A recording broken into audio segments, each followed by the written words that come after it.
Julio Anguita, muchas gracias por venir a otra vuelta de tuerca, un honor. Gracias por invitarme.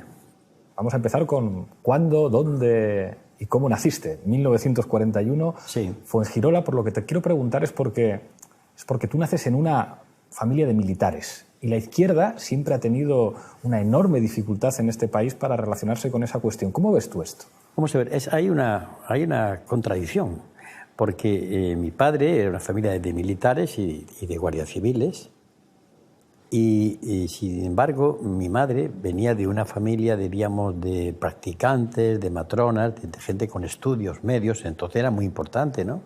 Y era más liberal. Mi abuelo pues se quedó ronco de darle vivas a la República, mi abuelo Mateo, ¿no? Cuando se proclamó la República, ¿no? Pero claro, yo fui educado en lo que entonces había, la versión de la guerra por parte de un padre que además, pero era un padre que era del régimen, ¿eh? Pero sin embargo tenía su propia cabeza para pensar, ¿eh? Era curioso, ¿no? Y fui educado en esos principios. Lo que pasa es que yo siempre he tenido inquietud por saber cosas, por mirar detrás de la rendija, qué es lo que había detrás, ¿no? Eso provocó en mí que a los 14, 15 años la primera crisis que va desembocando en mi cambio, ¿no? De mentalidad, en mi cambio de posición ante los problemas de la vida, ¿no? Eso también en relación con la religión, porque tú has contado que poco a poco fuiste perdiendo la fe. Yo fui creyente, diríamos, fervoroso, pero cuidado, no estuve nunca ni en Acción Católica, ni estuve en estos círculos. Simplemente mi relación con la creencia era el cumplimiento de los preceptos y vivirlos, vivirlos intensamente. A mí me impresionó mucho un breviario trinitario que me regaló mi abuelo Julio, que era muy religioso, me llevaba a la iglesia, donde hablaba que realmente la presencia ante Dios, fíjate, era entenderlo todo. Sentí un poco como el pecado de Eva, y seréis como dioses, ¿no?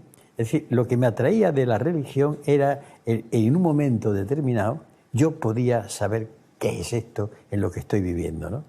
Parecerá raro, o sea, yo no entendía el paraíso como algo inefable de donde estaban tocando cítaras, ¿no? O laúdes, no, sino simplemente el conocimiento de lo que estaba ocurriendo. Yo sé que es una tentación diabólica, que diría cualquier tratadista católico, pero bueno, así era mi creencia entonces. Hay una cosa que hablo mucho con Manolo Monereo, que sé que sois muy amigos. Él es uno de mis padres intelectuales. Cuando hablamos a veces de sacristán, decimos precisamente la gente que llega a la izquierda sin haber nacido en una familia de izquierdas o en una familia comunista, quizá en este momento de excepcionalidad cuenta con más elementos para entender las posibilidades del presente. Son menos conservadores, es verdad que cada caso es un mundo, que otros sectores que son hijos, nietos o bisnietos de comunistas, para entender las posibilidades políticas del presente. Hombre, es que se llega a la izquierda tras una lucha espiritual interna muy fuerte. Son años de crisis, de dudas tremendas. Tú no cambias el ropaje, y no digo ropaje, es tu piel, no la cambias de la noche a la mañana. Yo por eso puedo entender que en las personas puede haber un cambio político, filosófico, pero 4 cambios ya me parece una indecencia. Claro. Pues ese cambio es que uno hace una opción y la hace con tanta fuerza como vivió su fe. ¿Es porque uno es un temperamento religioso? Pudiera ser. Me da igual, porque uno tiene el temperamento que tiene. El carácter ya se va formando, ¿no? Pero evidentemente uno hace una opción en su vida.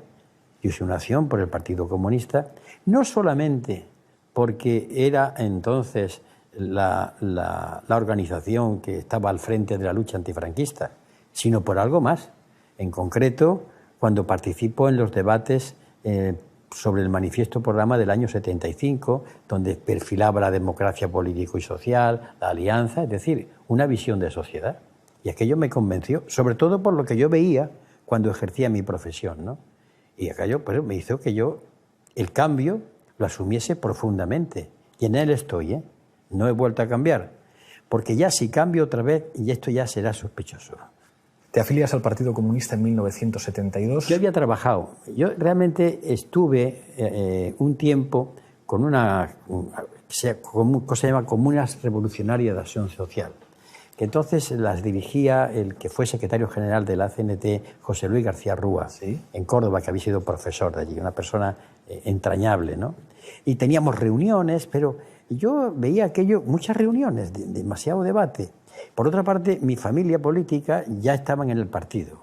Yo guardaba materiales, que se los guardaba a ellos, me permitieron entrar en debates, es decir, que sin estar militando en el partido, yo formaba parte de esa especie de mundo que giraba. Y entonces el paso definitivo se da una noche de septiembre del 72 en el barrio del Naranjo, donde me dicen, bueno, ya eres miembro del partido, y para animarme me dicen, toma, ahí tienes los estatutos, procura guardarlos, y mira, aquí tienes una serie de instrucciones para que si te detienen, lo que tienes que hacer es pegarte con el policía para que no te siga torturando.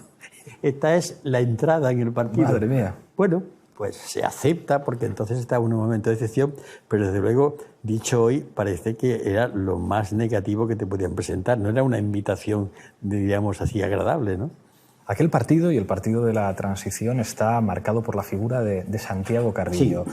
¿Qué representa para ti ese partido de Carrillo o esa personalidad como conductor indiscutible en aquellos momentos de la estrategia del PC? Me preguntas algo en el que me tengo que debatir entre el reconocimiento a la talla política de Santiago, eso es obvio, pero he estado totalmente en desacuerdo con lo que hizo. Yo creo, Carrillo yo creo que es hijo también de su historia personal, como todos nosotros. Yo creo que Carrillo vivió como un estigma, como un pecado, el pasarse con las juventudes socialistas al Partido Comunista. De tal manera que cuando él ya no era secretario general y estaba en el comité ejecutivo, y yo entonces también estaba, le oí decir algunas cosas. Una de ellas, hay que recomponer la fractura de 1921, de 1920. Se refería, en cierta medida, recomponer la fractura, volver a la casa madre, ¿no? Y en otro momento soltó una frase, ¿qué gran secretario general del PSOE se ha perdido? Pero vamos, es cosas que se oyen, uno las comenta. Él pasa su vida en el exilio en Francia. Y en Francia, la unidad de la izquierda ha sido siempre entendida de una manera muy esquemática. Los socialistas, entendiendo por socialistas al Partido Socialista, y los comunistas, entendiendo por únicos comunistas al Partido Comunista. Esto es el partido del exterior, en el que él tiene indiscutiblemente una autoridad y por eco y por influencia una autoridad tremenda en el del interior. Lo que pasa es que el partido del interior tenía que hacer su actividad de una manera distinta. Yo tuve que ejercer la lucha y ¿con quién me encontraba para pelear? Me encontraba con cristianos de base, con anarquistas, con incipientes ecologistas, con plataformas de enseñanza, es decir, con muchas tribus que ninguna de ellas era el PSOE. Bueno, pues el partido del interior se habituó a trabajar con esta gente. Ese partido del interior es el que crea convocatoria, que es lo que después vosotros ya, como Podemos, habéis tocado. Ahí está esa gente, ¿no? Y ayer yo contaba en la conferencia un hecho que define los enfrentamientos por qué venían. Cuando Gerardo Iglesias plantea la política de convergencia, que es un antecedente de convocatoria, hay un debate en el Comité Ejecutivo en diciembre del año 1984. Y dice Carrillo, pero vamos a ver, Gerardo, si no podemos aliarnos con el PSOE, ni podemos aliarnos con los nacionalistas de izquierda, ¿con quién nos aliamos? No entendía lo que estaba planteando Gerardo. No entendía que había una sociedad ahí desarticulada que había que organizar. Y por eso cuando surge convocatoria, surge desde la gente tallada en el interior. Claro, los choques con Carrillo tuvieron que llegar como consecuencia de eso, ¿no? Fue una crisis tremenda, los malos resultados electorales. Pero si analizamos fríamente, sin hacer etiquetas de buenos y malos, vemos que quizá el error de Santiago fue creer que había sido un genio que hizo una obra portentosa a la transición, ¿no? Hemos decidido colocar hoy aquí en la sala de reuniones del Comité Central, al lado de la bandera de nuestro partido, que sigue y seguirá siendo roja, la bandera con los colores oficiales del Estado.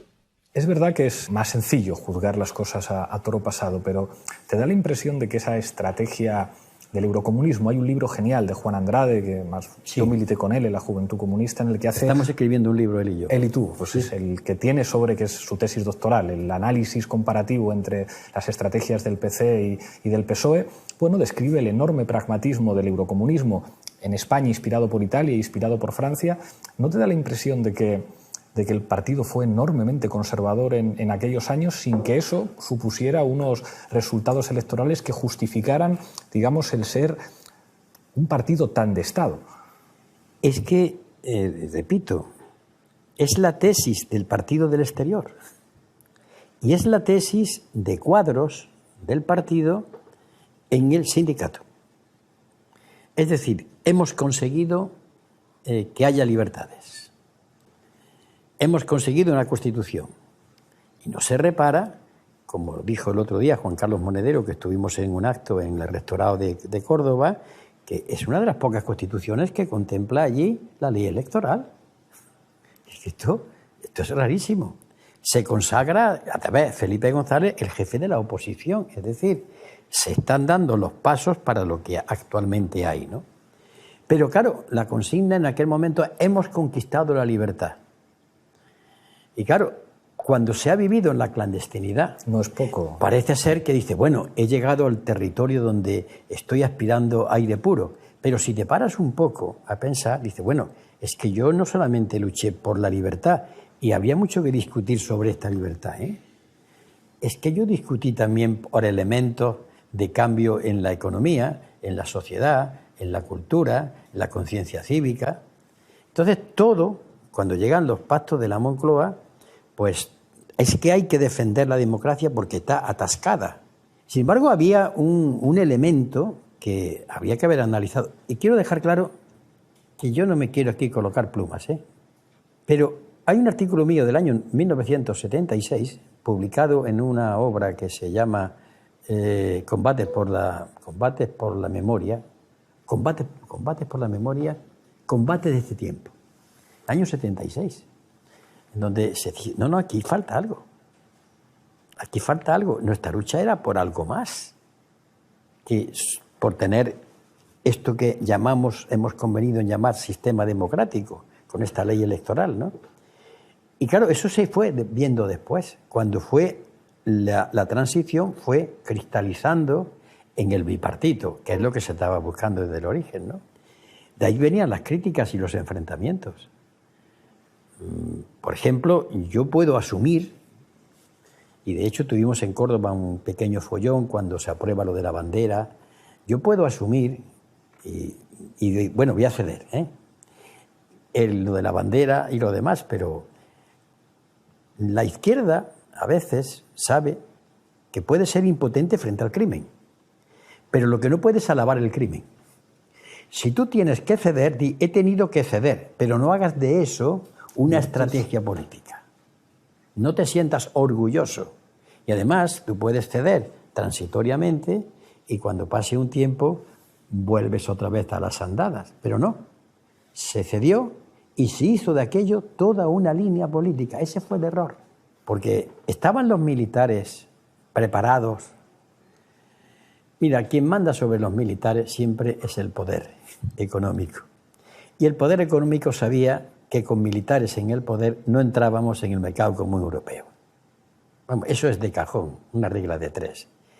Que hubiesen dado quizás un intento de golpe de Estado, sí, pero el partido tenía determinados elementos que, como me contó una vez Armando López Salinas, cuando en el año 73 matan a Carrero Blanco, el partido, ¿qué va a pasar aquí? Y entonces se establece contacto, según Armando, con tres fuerzas, la banca, el ejército y la Iglesia. La banca le dice, no pasa nada, la economía española tiene que tirar.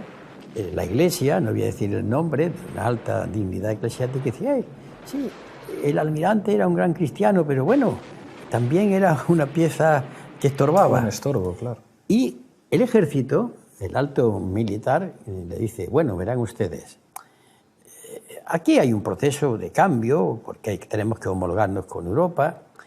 Y alguien le pregunta, oiga usted, ¿y la Guardia Civil? Porque parecía la Guardia Civil. La Guardia Civil dice, no tiene munición nada más que para 48 horas. Tú fíjate lo que esto significa. Es Es decir, no es un problema en la estrategia, pero tiene munición para 48 horas. Es curioso lo que dices. Cuando entrevisté a Carrillo en una de las últimas entrevistas que dio antes de morir, le preguntaba por el golpe del 23F y por ese rumor que existía a propósito de si Tamames sabía. Mire usted, yo tengo la convicción ahora de que Tamames sabía algo, porque hizo 2 veces declaraciones a favor de un gobierno presidido por un militar. Y las 2 veces yo tuve que hacer declaraciones públicas desautorizándole. Y toda la evolución posterior hacia la derecha de Tamames me hace pensar que él sabía algo. Carrillo decía que esa posible solución militar, digamos, fuera una solución militar en términos de gobierno de concentración que pudiera incluir incluso a alguien como Tamames, dejando a un lado la evolución posterior del personaje. Todos. Quizás Carrillo no. Yo entonces era alcalde y constituimos una asamblea de alcaldes itinerante. Bueno, que te encerraste en el ayuntamiento con los policías municipales, todos con la pistola, cuando se produce el golpe de Estado. Servidor, porque tampoco me fiaba mucho.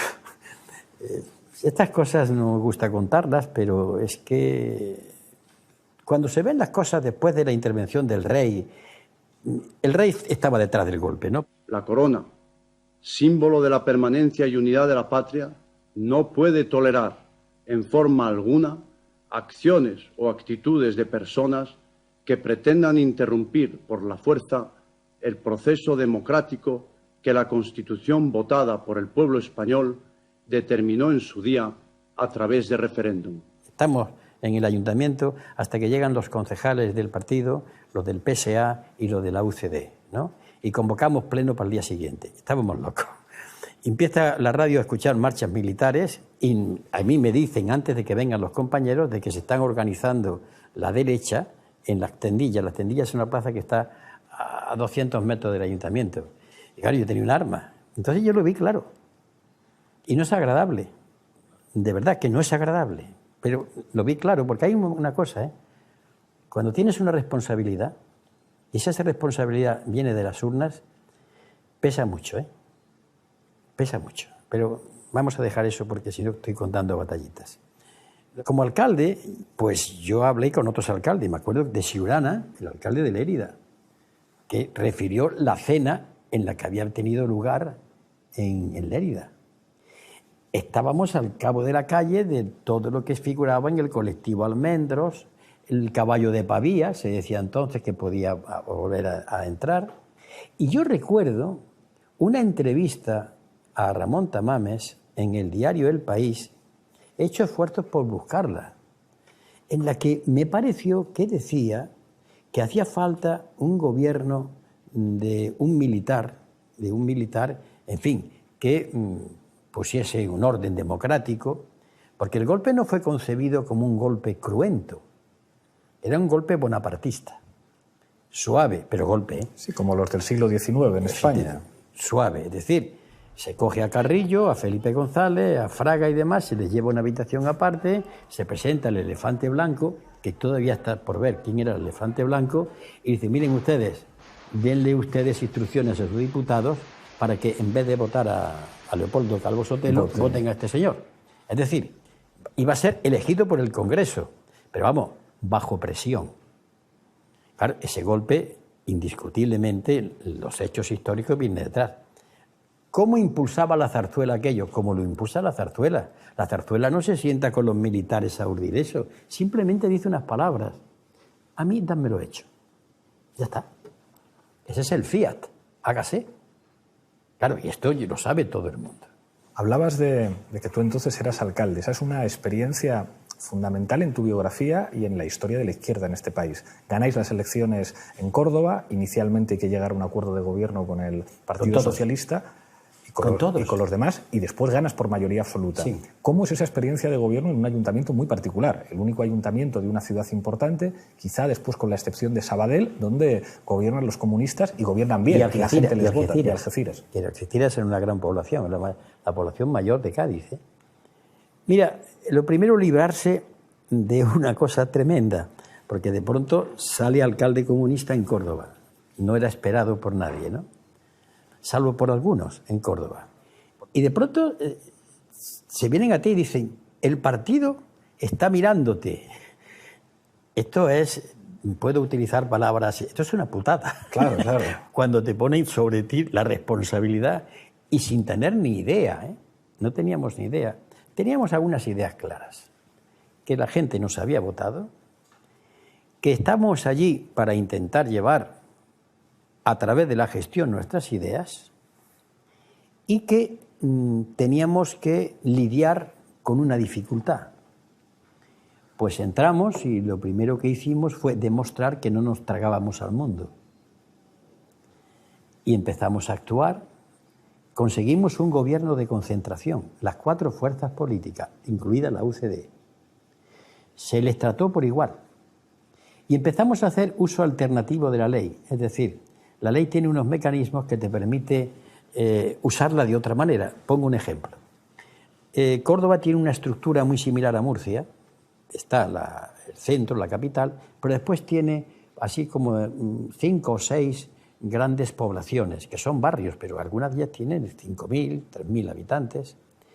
Y ahí hay alcaldes que nombraba por decreto el alcalde de Córdoba, a esos barrios. ¿Qué hicimos nosotros? Yo no puedo cambiar la ley, los tengo que nombrar por decreto. Muy bien, convoco elecciones. Se hicieron elecciones y yo nombré a quien salió, nombré a uno de UCD. Utilizamos la ley, la ley del suelo, de Franco, pero utilizándola de otra manera, porque uno de los problemas que ha tenido nuestro país a lo largo de la historia ha tenido magníficas leyes, las leyes de Indias, lo que pasa es que nunca se han cumplido. Por eso cuando a mí me oye la gente decir, ¿por qué sigues insistiendo tanto en que se cumpla la Constitución? Digo, porque la Constitución, cumplirla en este país es la revolución. Es decir, sitúa tú al gobierno fuera de la ley, no te pongas tú. Y entonces pudimos demostrar que con la ley, y había que cambiar la ley, pero con la ley que había se podían hacer las cosas de otra manera. Pero hicimos algo distinto. ¿Tú sabes lo que es que todas las emisoras de Córdoba que había entonces conecten un día a la semana y sale el alcalde o cualquier concejal? Venga, pregunta, en directo, ¿eh? Y que el alcalde y concejales se vayan a explicar el presupuesto. No, vecinos, que participéis. Es decir, nosotros os exigimos que participéis. No me pidáis la participación, no, que tenéis que la obligación de participar, porque estamos solos. Bueno, eso creó una especie de visión nueva de las cosas. Tuvimos muchos problemas, gestionamos y tuvimos también gestos políticos de valentía. Tuvimos problemas con el gobernador militar, con el gobernador civil, con el presidente de la Junta, con la Casa Real, con el obispo de Córdoba, y mantuvimos una posición, yo creo que de dignidad. ¿Eso qué hizo? Pues donde había 8 concejales, aparecen 17. Así es. Pero una cosa sí me gustaría decir en esta entrevista, que para mí es entrañable, ¿no? A la gente hay que decirle la verdad. Te vota, aunque no le guste primero. Nunca he entendido al que le da la razón a todo el mundo. A veces hay que decir, mira, pueblo mío, tú tienes el derecho a criticarme, pero lo que tú estás pidiendo no puede ser, ¿eh? Y te lo voy a demostrar, ¿eh? Vas a participar. Y eso también se hizo. Y la gente lo agradece. Tengo miles de anécdotas que abonan esta tesis que estoy exponiendo. Después de eso te convierten en la máquina electoral de Izquierda Unida. Te presentan como candidato a la Junta con un resultado espectacular, 18%. Poco después serás coordinador y candidato por Izquierda Unida en la época en la que Izquierda Unida tiene mejores resultados electorales. Hay algunos que lo achacan simplemente a la personalidad carismática de Julio. ¿Cuáles son las claves, a tu juicio, de que Izquierda Unida se convirtiera en una fuerza política que empezó a intimidar? Qué miedo me dan los carismas, porque evidentemente hay una cosa que se llama el carisma, no podemos negarlo, pero el uso que se hace hoy del carisma es muy made in Hollywood, que no estoy de acuerdo. Se coge al líder carismático, en él se depositan todas las confianzas, todos están adorándolo, pero en cuanto fracasa, todos le van apuñalando y depositan sobre él, como el Agnus Dei, que tolli peccati mundi, todos los pecados, para sacrificarlo. El dirigente, voy a decir dirigente, no líder, la palabra no me gusta, pero bueno, líder, tiene una virtud, que es el que representa en ese momento, mejor que nadie, el discurso colectivo. Tú eres en este momento un líder o un dirigente. Y yo creo, por lo que yo voy siguiendo de Podemos, que lo he seguido, es porque los compañeros han entendido que Pablo Iglesias representa en estos momentos, mejor que otros, no sé, mañana, lo que la gente quiere. Luego, el dirigente en sí no es nada, sino que tiene la virtud de que representa. Fidel, ¿por qué has elegido Fidel comandante? ¿Es que no había gente de la talla de Camilo Cienfuegos, del Che y de otros? Sí, pero Fidel tenía en ese momento el que mejor sabía representar. Ese es el líder. Pero el líder no puede ser independiente del colectivo, sino que es el mejor, digamos, actor que representa el drama colectivo. Cuando la derecha separa al líder del drama colectivo, ya está falseando y ocurren las cosas que ocurren. ¿Qué pasó con Obama? Recordaréis que Obama era más o menos como, yo he bromeado un poco, como San Martín de Porres, ¿no? Iba a hacer los milagros. No. Obama pues ha hecho lo que ha hecho. ¿Por qué? Porque no había proyecto. Era él. Es muy americano eso. El líder, la persona. Es una familia honesta, es religioso, tiene unos patrones además bastante arcaicos y así va funcionando el sistema. Y por eso el poder funciona. Cuando hay líder con proyecto, el poder ya le tiene miedo y de eso ya sabéis vosotros. Hay elementos, ¿no?, en la época en la que tú encabezas Izquierda Unida que curiosamente se convierten como una especie de futuro anterior. Cosas que tú decías entonces, ahora se recuperan muchos vídeos, adquieren actualidad ahora. Es decir, yo tengo la sensación de que Anguita durante mucho tiempo era incomprendido y estaba señalando cosas que después fueron ocurriendo. La crítica a Maastricht. Fíjate, te cuento una anécdota. Sí. Estuve una vez hablando con Antonio Gutiérrez, que vino a uno de los programas que presento, y estaba en una posición muy decente, defendiendo al gobierno griego de Syriza. Y yo al final del programa le preguntaba, pero Antonio, ¿no te parece que en esto de Maastricht los sindicatos a lo mejor os equivocasteis? Y él no estaba de acuerdo, decía que en aquel momento Maastricht era lo único posible. Lo mismo que la cuestión con el Partido Socialista, es decir, no queremos ser un partido bisagra. El sorpaso es condición sine qua non para que en este país puedan cambiar cosas.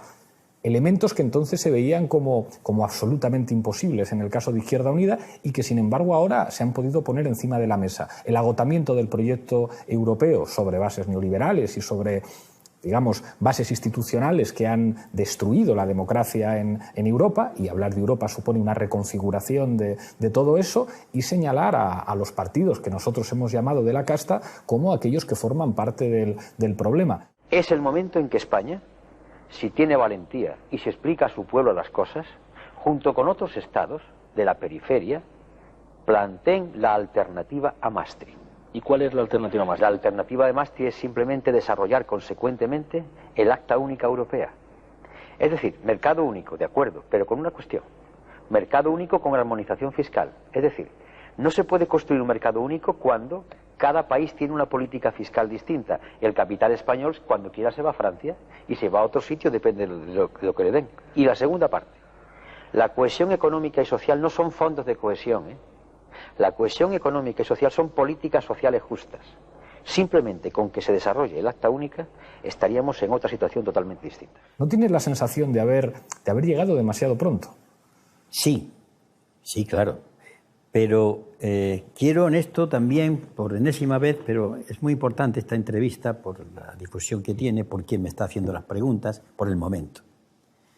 Yo no he sido una especie de visionario que he tenido una bola de cristal, pero sí he tenido un equipo extraordinario de economistas, magnífico. Personas que hoy han trabajado con nosotros, con un Juan Torres, o los Pedro Montes, o Albarracín, Salvador Llobé, Juan Francisco Martín Seco, todo el equipo de Ecología Política, en donde el fallecido Ladislao Martínez, hasta magníficos. Y claro, discutíamos con ellos políticamente, porque la economía hay que abordarla políticamente. Estoy en contra de que la economía es una ciencia aparte, no. Además, digo, la economía tiene que obedecer a lo que le diga la política. Y además, en primer tiempo de saludo, y no admito discusión en ese terreno. Cuando nos enfrentamos al Tratado de Maastricht, pues los economistas, y uno que algo sabía, yo estudié Historia de la Economía, era licenciado en Historia, he leído, vamos, no que sea un economista, pero alguna cosa sabía, nos encontrábamos, ¿cómo puede ser que a partir de ahora los gobiernos no puedan pedirle dinero prestado a su banco, al Banco de España, al Banco de Francia, pagándole un 0,5%, un 1%, y tengan que pedir el dinero prestado a la banca privada? ¿Saben las consecuencias de eso? Las estudió un estudio francés hace 4 años, que en España, que tenemos una deuda en torno al 100% del Producto Interior Bruto, si los préstamos que hemos pedido se lo hubiéramos pedido al Banco de España, en vez del 100, teníamos el 24%. ¿Cómo podíamos votar eso? No podíamos votar esto, pero frente a nuestros argumentos fundados, reposados, llenos de rigor económico, lo que teníamos enfrente era algo tremendo. No, es que es la moda, es lo que hay.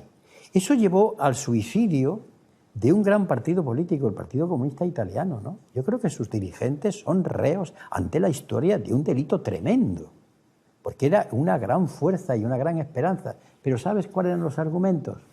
Se ha hundido el muro de Berlín y la Unión Soviética, y ¿qué me cuentas? A mí, militante del Partido Comunista de España, que he visto que mis dirigentes se han plantado en el despacho de Leónidas Brežněv a decirle que no estamos de acuerdo con el Checoslovaquia, ¿usted me va a mí a comparar? Pero díganme, ¿qué tiene de positivo Maastricht? No te daban razones ninguna. Claro, al paso del tiempo, cuando hay estudio, cuando hay análisis, las cosas se van verificando. Y entonces dicen, no, es que este señor tuvo una visión extraordinaria. Te meten en el terreno de los orates, claro, o de los adivinos. No. Fue estudio, debate colectivo, estudio. Pero ahí no te da la impresión, o sea, nosotros ahora estamos estudiando muchísimo ciertos momentos de la historia de España. La transición, por supuesto, reconociendo además que de alguna manera es un proceso exitoso en términos sociales, es decir, consiguen imponer el consenso de la transición, consiguen que muchos sectores sociales estén de acuerdo con eso, y es fascinante ver ese periodo como un momento en el que había oportunidades que se abrieron y que, bueno, pues que dieron el resultado que dieron. O lo que implica la entrada de España en la Unión Europea y después, tras la caída del muro de Berlín, el consenso de Maastricht como una nueva Europa dominada por los poderes financieros. Y nosotros tenemos la sensación, y creo que eso ocurrió contigo, con Izquierda Unida y con el Partido Comunista, de que el adversario era capaz de situaros en el plano que le interesaba. Por ejemplo, en el caso del humor, cuando en Canal Plus te convertían en Don Quijote, decían, este señor seguramente es muy buena persona, tiene buenas intenciones, pero no es creíble. Entonces ponían además a Cristina Almeida como Sancho Panza, que Cristina Almeida, que quiere hacer un viaje hacia el Partido Socialista, es razonable. Mañana mismo convoco una huelga general. ¿Contra el gobierno, Julito? ¡Contra los socialistas, amigo Sancho! ¡Contra los socialistas! El comunismo, que muchas veces, si se queda simplemente en la epidermis, que esto es un debate con muchos amigos del PC, de si es que el problema no es ni las banderas, ni tener un nombre que se llame Partido Comunista, ni esa fraseología que aparentemente es científica, pero que muchas veces se convierte en una religión, da la impresión de que a veces el adversario, a quien decía cosas de sentido común, a quien decía lo que los economistas más serios estaban planteando, era capaz de situarle en ese espacio simbólico de la izquierda con el que nunca se puede ganar. Es decir, si te sitúan como ustedes son el sector radical que está a la izquierda del Partido Socialista, incluso les podemos tolerar. Y a los más pragmáticos de los que estén entre sus filas, que no se preocupen, que les reservamos un puestito para que hagan de partido bisagra y gobiernen con nosotros en algunos municipios y en algunas comunidades autónomas. Cuando nosotros decimos queremos patear el tablero, es como no queremos que ustedes nos sitúen donde a ustedes les interesa. Si ustedes nos llaman extrema izquierda, nosotros no vamos a decir ya mucha honra, vamos a decir no. Nosotros sentido común. En todo caso, los radicales y los extremistas son ustedes. Y a veces tengo la sensación de que en el Partido Comunista y en Izquierda Unida se confunde el honor de identidad con quedarte quieto donde el adversario se siente muy cómodo. Sí, pero es que lo que una fuerza política que surge con la fuerza que surgió Izquierda Unida y Convocatoria primero, lo que no puede es ponerse techo, límites. Yo he comentado tu expresión una vez que dijiste, nosotros no venimos aquí para que gire esto, yo venimos a sustituirlo. Justamente en la campaña del año 86 en Andalucía, pues cuando yo me planteaba en los mítines, yo quiero gobernar. Claro, y había compañeros por la lista de Madrid, porque coincidieron las dos elecciones, la andaluza y demás. No, y decía, tranquilo, si no queremos quitarle al PSOE la mayoría, queremos simplemente que así no se puede gobernar. Claro, cuando me eligen por primera vez candidato a la presidencia del gobierno, digo yo una cosa serenamente, vaya que a mí me vuelve loco, digo, me siento presidente del gobierno. ¿Qué estaba diciendo? Que estoy dispuesto y que yo no acepto la meta del 5, del 10, del 14, no tengo techo.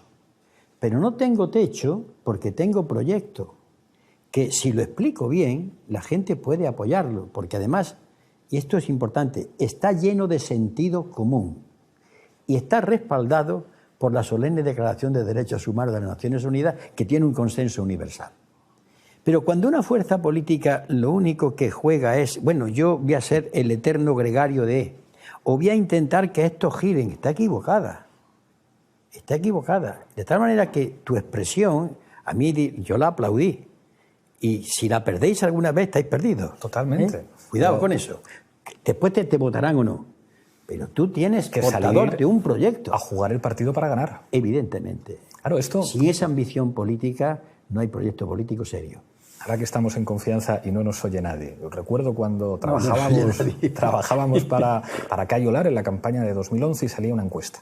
Y daba el 8%. Entonces Cayo decía, esto es una buena noticia en la casa de los pobres. Y nosotros nos echábamos las manos a la cabeza, que es como, ¿cómo que la casa de los pobres? ¿Cómo que una buena noticia? Nosotros no comentamos ninguna encuesta, máxime porque nosotros salimos a ganar, independientemente de lo que pase después.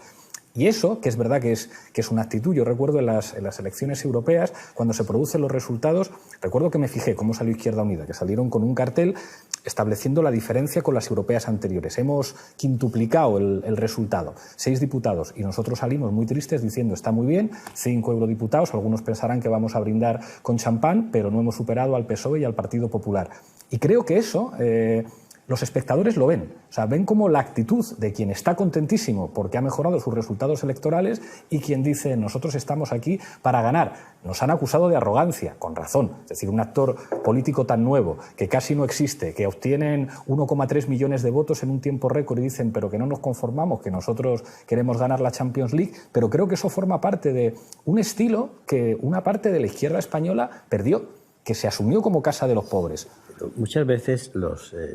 personas de la cultura comunista tradicional, de acudir siempre a Lenin, olvidan una cosa. En una Duma, no recuerdo, cuando pregunta, ¿dónde está el partido capaz? Y dice, aquí. Y Lenin representaba allí nada, entonces una minoría. Dice, aquí está. ¿Fue una bravuconada de Lenin? No, fue de alguien que está convencido de que está en el eje correcto y lo plantea así. Pero claro, tienes que estar tú convencido. Sin tu convencimiento, basado en la racionalidad de la propuesta, en la racionalidad de que conectas con las necesidades de la gente, eso es una fuerza tremenda, que al principio no va a ser así. Ya habremos pasado mañana, porque en política hay que tener la paciencia de un campesino. Cuidado con esto, la paciencia de un campesino. Pero claro, estamos así en estos momentos. Ahora hay mucha prisa. Las elecciones pasan. Mira, hace un mes ha sido, fue el 22 de marzo, no hace un mes, doña Susana Díaz había hecho una gesta heroica. Hoy se está viendo que es un desastre lo que está pasando allí. Pero se está viendo que el desastre amenaza con las nuevas elecciones, que no sé lo que va a pasar. Cuando tú te encuentras en un país que desde el honorable Pujol, que era la Cataluña encarnada, está como está, cuando esto salpica a la Convergencia y Unió y a más gente, cuando han cogido a Rodrigo Rato, cuando el presidente de gobierno, esto nadie ha reparado, cuando salen los papeles de Bárcenas, dice, estos papeles son falsos, vale. Y dice Mariano Rajoy, que yo lo he visto, bueno, hay algunas cosas que son verdad, y no le dice, señor presidente, ¿cuáles son? Es decir, los papeles de Bárcenas, dice él, que hay cosas que... Y nadie dice, pero señor presidente, No, es que estos son 4 corruptos. ¿Cómo que 4 corruptos? Vamos ya por 4 millones. Ayer me preguntaba, ¿esto es unos loros? No, estos son bandadas de loros. Bandadas de loros, y aquí está la financiación de los partidos políticos. ¿Qué está pasando con los seres? Cuando esto ocurre aquí, el jugar a la política con la honorabilidad del estatus es perderse. Es que no son los míos. Acabo de hacer una entrevista de entrar aquí. ¿Quiénes son los míos? Yo soy miembro de Izquierda Unida del Partido Comunista. Esto nunca no lo he negado. Lo que pasa es que también tengo mi cabeza, y pienso libremente. Pero los míos, pensando, son Podemos, Equo, Las Mareas, estos desahucios, los sindicatos que rompan amarras, que rompan amarras con el sistema. Esos son los míos. Que tengo unos míos más cercanos, pero te voy a decir una cosa. En la batalla por cambiar la sociedad, los míos son cercanos. Porque estoy pendiente, mi proyecto es ese. Yo estoy por azar del destino porque quiero en una fuerza política. Pero los demás no son mis enemigos. Pueden ser en un momento determinado rivales en unas elecciones. ¿Y qué? ¿Y qué? Pero no son mis enemigos. Yo sé por qué estoy diciendo esta palabra. No son. Mis enemigos sé cuáles son. Son el bipartito. Y todo lo que hay detrás del bipartito, porque el bipartito es ni más ni menos que el capataz. Lo que hay detrás son las 35 empresas del IBEX, el Banco de Bilbao Vizcaya, el Banco de Santander, las multinacionales, los que están detrás del TTIP, del ISDS. Esos son Mario Draghi, Merkel, el Deutsche Bank. Esos son los nombres. Claro, pero fíjate que para analizar todo eso, nosotros decíamos, cuando fuimos a Bolivia, que hicimos un viaje por América Latina para explicar Podemos, decíamos, en España hay un momento leninista, y que haya un momento leninista no tenía nada que ver con tomas armadas del poder político ni nada que ver con sacar a la momia de Lenin o retratos de Lenin. Un momento en el que se puede pensar las posibilidades de transformación política, ni siquiera en una dirección revolucionaria, simplemente en una dirección postneoliberal. Pero eso implica reconocer una cosa que decía Perry Anderson, y es que la izquierda teníamos que reconocer nuestra derrota histórica. Cuando nosotros vemos lo que ocurre en el 15M, es como, hostias, esto está construyendo los ingredientes del cambio. Es impresionante lo que ha ocurrido aquí, pero lo primero que hay que decir es que esto no tiene nada que ver con la izquierda. Algunos dirigentes de izquierdas decían, yo llevaba muchos años indignado. Bueno, pues al final los que han sacado cientos de miles de personas no somos nosotros, es otra cosa que incluso rechaza los símbolos de la izquierda. Las primeras banderas republicanas que llegan a la Puerta del Sol son miradas con distancia, con escepticismo por parte de muchos jóvenes que dicen esto es un símbolo de la guerra civil que no tiene que ver conmigo. Cuando nosotros planteamos la cuestión de la hipótesis populista es ¿cómo podemos construir con todos estos elementos que están dados la posibilidad de cambio? ¿Se puede construir? Sí, con un discurso frente a las élites, con un discurso que reivindique la democracia como algo que tiene que afectar a la economía. Pero eso implica que buena parte de las identidades, de los valores que traemos, de las camisetas, de las banderas, ya no sirven para construir una cosa que sea mayoría social, porque al adversario le encantaría que siguiéramos siendo lo que siempre fuimos. Entonces, o construimos algo en el que todos pueden ser bienvenidos y en el que reconocemos que la derrota implica que los símbolos van a ser diferentes, que el lenguaje va a ser diferente, que la manera en la que nos presentemos va a tener incluso connotaciones estéticas diferentes, o nos van a volver a situar en esa geografía, que aquí nosotros hemos sido muy provocadores, la geografía izquierda-derecha. Yo soy de izquierda, claro que sí, pero en torno a la izquierda no hay cambio político en este país. Estaría encantado el PSOE de decir que esa es la geografía fundamental. Sin embargo, cuando nosotros decimos la geografía fundamental es gente versus élites, entonces los fondos de inversión de Londres están preocupadísimos. Vamos a ver, yo estoy escribiendo un libro ahora cuyo primer capítulo se llama Hemos perdido la guerra. Fue una conferencia que di en Barcelona y la di en el Ateneo de Madrid. Hemos perdido la guerra. No una batalla, la guerra. Lo que pasa es que como resulta que los vencidos no estamos dispuestos a entregar el equipo, decimos, ahora vamos a hablar de otra guerra.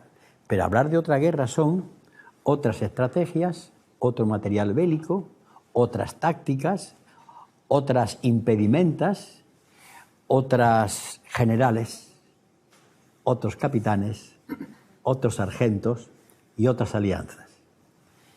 Y eso es así. Tú planteas el problema de la izquierda. Tuvimos el otro día un debate, Juan Carlos Monedero y yo, en Córdoba. Yo intenté explicar a nivel universitario qué era la izquierda. Y planteaba que la izquierda se caracterizaba, primero hay una negación, no acepto lo que hay. En segundo lugar, no lo acepto porque tengo una utopía que en muchos casos es técnicamente posible, como ya demostró Marcuse. Hoy se le puede dar de comer a toda la gente en el mundo, y se le puede curar enfermedades. Y después porque hay una práctica que consiste, entre otras muchas razones, en predicar con el ejemplo, en decir la verdad, bueno, un largo etcétera. Lo que pasa es que esas es mis convicciones. Yo soy de izquierda, más soy comunista. Pero naturalmente yo tengo que conseguir que mi propuesta sea aceptada. Y ahí yo traigo a Sócrates. Lo traigo aquí. Porque Sócrates es el que consigue, al hablar con la gente, que aquello que para mí es evidente y que la gente lo sabe, pero no sabe que lo sabe, esto es muy importante, la gente sabe cosas, pero no, las tiene aquí muy confundidas, dispersas, y tú tienes que ayudarla a sistematizarlas, que es lo que hace Sócrates, alumbrar, ¿no? Entonces no hace falta decir, vamos con un programa de izquierda. En mis conferencias a veces me han metido, nunca hablas de comunismo, ni pienso hablar, de socialismo, ni hablo. ¿Qué digo yo? Pues una cosa muy tonta. Oiga usted, mañana vamos a hacer que se cumplan los derechos humanos. Te dicen los de derechas, porque esta experiencia la he tenido una vez que di una conferencia en Deusto, en la cena que hubo después. Sí, los derechos humanos. Digo, sí, todo. Derecho al trabajo, al pago de las horas extraordinarias, a la vivienda, a la salud, al subsidio en caso de desempleo. Esos son derechos humanos. Automáticamente llegamos a una conclusión.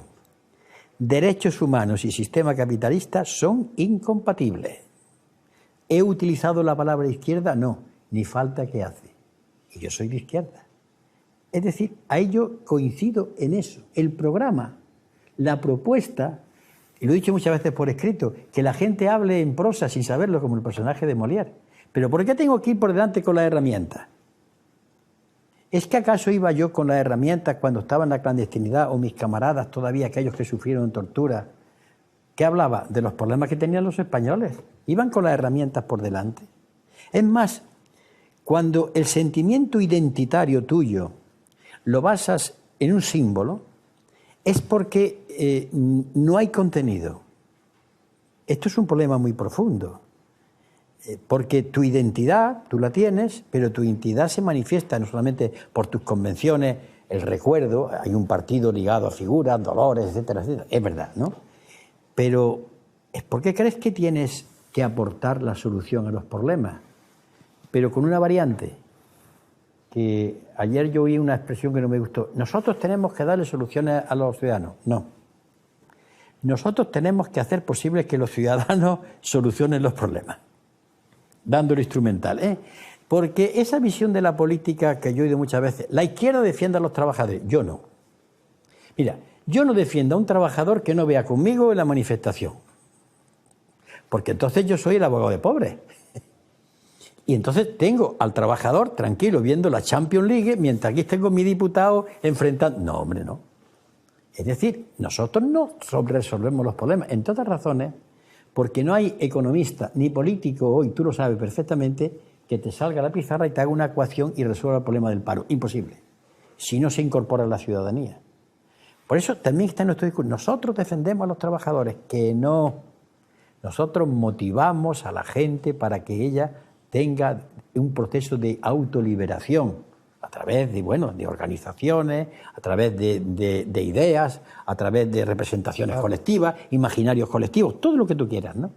Igualmente, nosotros resolvemos los problemas de los ciudadanos, de verdad que no. Este es el mensaje, la mayoría. En el Frente Cívico hemos puesto, es que hay que conseguir que la mayoría, y la mayoría es muy plural, lo hay de derechas, lo hay de izquierdas, lo hay de muchas tribus, de tribus a veces indómitas, pero seguro que hay un denominador común. Esto es como en matemáticas. Y ese denominador común es el punto nodal donde se concentran las contradicciones. Y a partir de ahí, mira, tú pones una medida muy simple. Tú ahora mismo dices salario mínimo. Bueno, 1.000 euros, vale. automáticamente te están diciendo, a ti te lo han dicho con el tema de la renta básica. ¿De dónde sale el dinero? Fíjate lo que te dijeron una vez, no sé si lo recordarás. ¿Eras tú o era otro compañero tuyo? Entonces, hay que subir los impuestos indirectos. ¿Y por qué? Caballero, ¿usted no ha pensado que hay que subir los directos? Claro. ¿Por qué usted me va orientando? Pero en el momento en que tú planteas el salario mínimo, estás obligado a que se tomen unas medidas, y tú has puesto la ficha de dominó así, ¿no? Le has dado la primera y van cayendo las demás. Hay un nivel de conciencia. Vuelvo a Sócrates, otra vez. La pedagogía, claro, que es muy importante. Pero eso implica una batalla en la guerra de posiciones que decía Gramsci, que no definimos nosotros, que en buena medida define el adversario. Que ahí yo veo una distancia enorme entre lo que decís en el Frente Cívico, que acertáis claramente en el diagnóstico, y una izquierda política que dice, muy bien, entreteneos ahí en el Frente Cívico, pero que a las elecciones nos presentamos nosotros con lo de siempre. Entonces, claro, ahí nosotros tenemos la sensación de jugar en un terreno que cada vez es más difícil, que es el terreno del sentido común de la gente. Durante mucho tiempo, en la televisión, jugábamos muy bien, éramos capaces de convertirnos en los que dicen las verdades, en los que tienen un estilo plebeyo diferente, en los que son capaces de decir cosas y de señalar claramente al enemigo, que esa es una primera fase de politización, señalar al adversario. Pero claro, ahora estamos en un momento, como ponemos siempre la metáfora del invierno ruso, ¿no? O sea, te dejan avanzar hacia Rusia, pero cuando llega el invierno te dicen, ahora vas a tener que pasar un invierno en el fango, con hielo y con nieve. Y en todo ese camino vas a tener elecciones andaluzas, elecciones autonómicas y municipales, elecciones catalanas, medios de comunicación dándote durísimo. Y ahí nosotros nos vemos en las contradicciones de que el espacio cada vez es más estrecho. Surge o revive en una fuerza política que no es que te quite votos, pero que de alguna manera disputa contigo el espacio de la regeneración y la novedad. Y nos vemos en situaciones muy difíciles de manejar. Y te pongo un ejemplo concreto, que ha sido muy polémico. La visita del rey al Parlamento Europeo. La visita del rey al Parlamento Europeo nos coloca en una posición muy difícil. Nosotros solicitamos encuentro con el jefe del Estado. ¿Cómo no vamos a hablar nosotros con el jefe del Estado? Nosotros, como todo el resto de fuerzas políticas. La Casa Real dice no. Después de las elecciones, como mucho, pero vamos al Parlamento Europeo y allí a lo mejor tienes que saludar al jefe del Estado, pero colocado como uno más de todos los eurodiputados. Había dos opciones. La opción de la izquierda, la cabeza como un avestruz en un agujero, no estamos aquí. Aunque somos 15, pero no vamos a estar aquí, no vamos a hacerle el juego al jefe del Estado.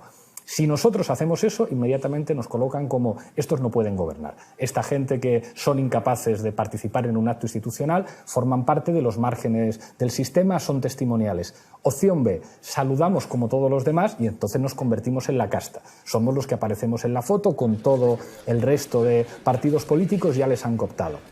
Al final nos tenemos que inventar una tercera vía, que es como sí que estamos, pero nos saltamos el protocolo y nos inventamos pues la cosa de Juego de Tronos para construir un debate que de alguna manera incomode y que nos dé el protagonismo de decir, oye, estamos en la foto, pero al mismo tiempo no hemos dejado de mantener ese estilo plebeyo que nos caracteriza.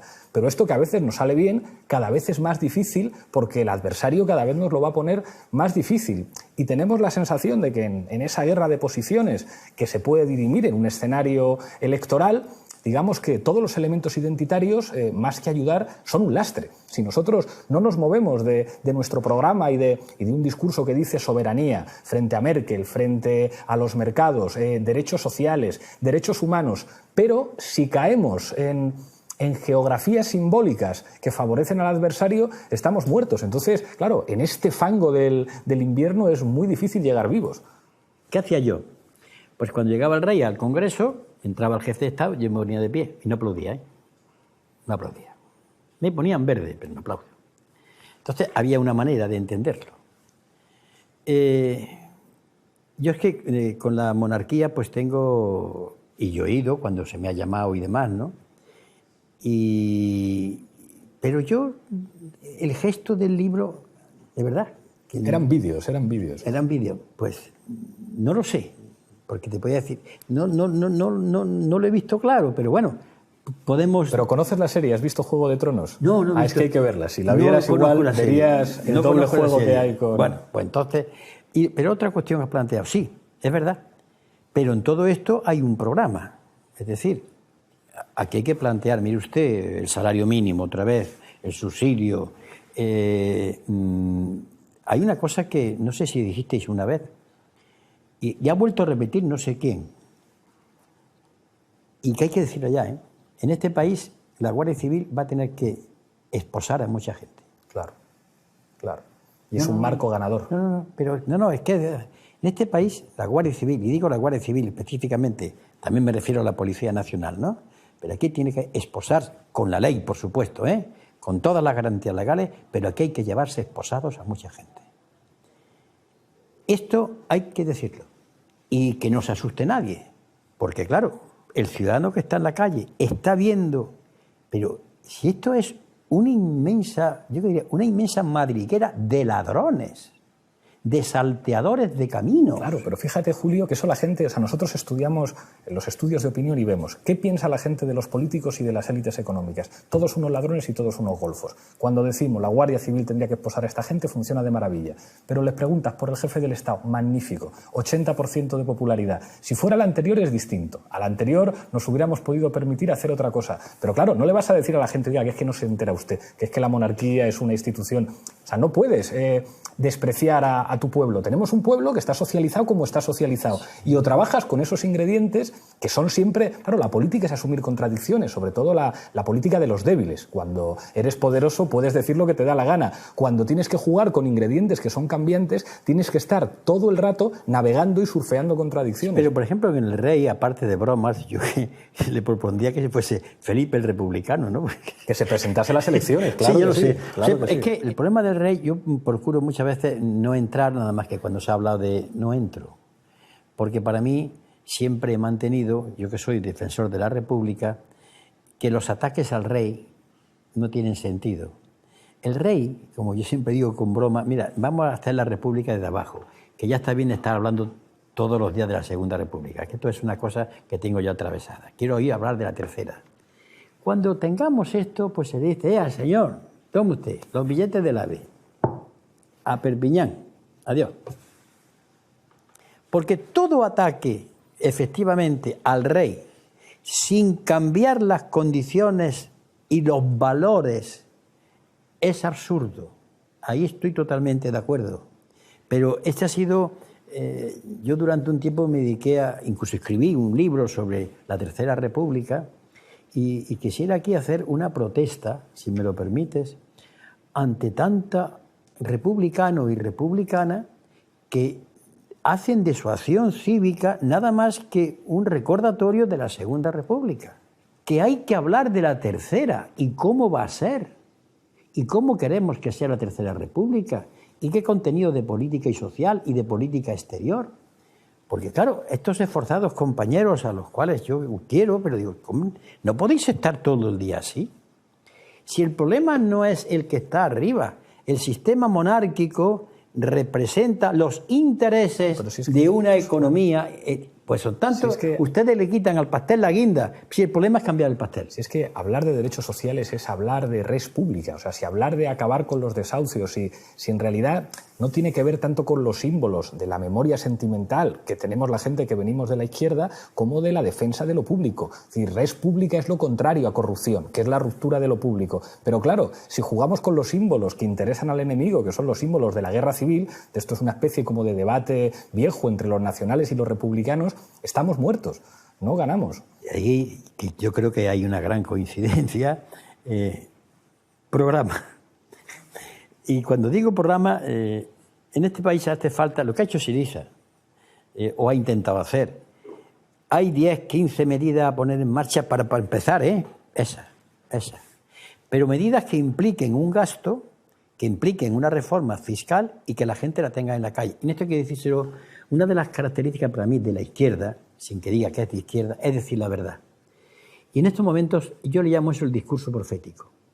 A nuestro pueblo hay que decir, miren ustedes, caballeros, compañeros, pueblo mío, si no os movéis, ya podéis votar a Hércules, que no va a cambiar esto.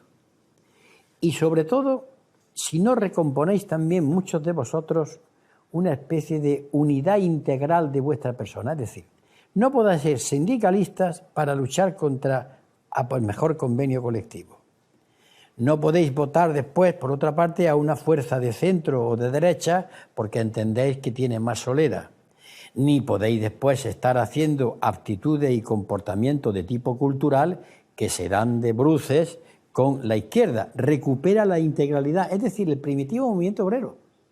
Leía, aplicaba valores de solidaridad, de compañerismo, las famosas cajas de resistencia, pero hemos entrado en una cultura que rompe la integralidad de la persona y del sindicalista y del hombre de izquierda. Por ejemplo, ¿por qué, y yo lo estoy tratando para hacerlo, ¿por qué no contratamos nuestra electricidad con empresas que hay que no son las grandes empresas? ¿Por qué no hacemos una cooperativa de consumo? ¿Por qué en un momento cuando tengamos esto no hacemos determinados boicots a tiendas que, por ejemplo, venden productos monísimos, pero basados en la esclavitud de seres humanos en otra parte del planeta? Claro, no podemos decirlo ahora sí, pero podemos empezar. La izquierda, o como queramos llamarlo, tiene que empezar a construir la nueva situación alternativa ya. A construirla ya, no solamente a predicarla, sino a ejercerla. Cooperativas, tanto como de consumo, como de producción, como de capacidad de energía eléctrica, energía de distintos... Es decir, a crear hábitos. Esto lo hacía antes la izquierda. Y además, todo el socialismo utópico, desde los falanterios o Fourier o Cabet, hablaban ya de construir cosas. Yo creo que el sistema ahí se resistiría. Pero si tú terminas yendo a los cumpleaños, a hacerlos como siempre, a una cosa, y ya me meto quizás en terrenos, pero vamos, las famosas primeras comuniones, ¿no?, de gentes que no son creyentes. Sí. Yo tengo un respeto tremendo por los creyentes y de la primera comunión, pero ¿no están dando cuenta que están ustedes formando parte de un mensaje publicitario para que os metan por el sendero del consumismo más tremendo? Hay que hablar de austeridad. Yo hablo mucho de austeridad, siguiendo a Enrico Berlinguer. Entonces, ¿que estás de acuerdo con el gobierno? No. Lo del gobierno es una cosa que no es austeridad. Pero, hombre, es que tenemos que vivir de una manera sencilla, que supone comer todos los días, 3 veces y 4, que supone tener ropa, tener un techo, salir, tener cultura. Pero es que tienen que vivir 7.000 habitantes del planeta Tierra. Vamos con la rueda de reconocimiento. Yo te digo un nombre y tú me dices lo primero que te inspire en 2 frases o 3 como mucho. Palmiro Togliatti. Bueno, un ejemplo en casi todo, no en todo. Antonio Gramsci. Pues un ejemplo, y para mí es uno de los guías espirituales y políticos, y digo espirituales también, por el papel de la cultura en el pensamiento de Gramsci. Dolores. Un mito hecho carne. Y cuando digo mito, digo hecho carne, con sus contradicciones, pero es un gigante. Manuel Fraga. Bueno, una derecha montaraz, carpetobetónica y muy, ¿qué diría yo?, muy bañada de Marcelino Menéndez Pelayo. Marcelino Camacho. Un ejemplo. Es un ejemplo.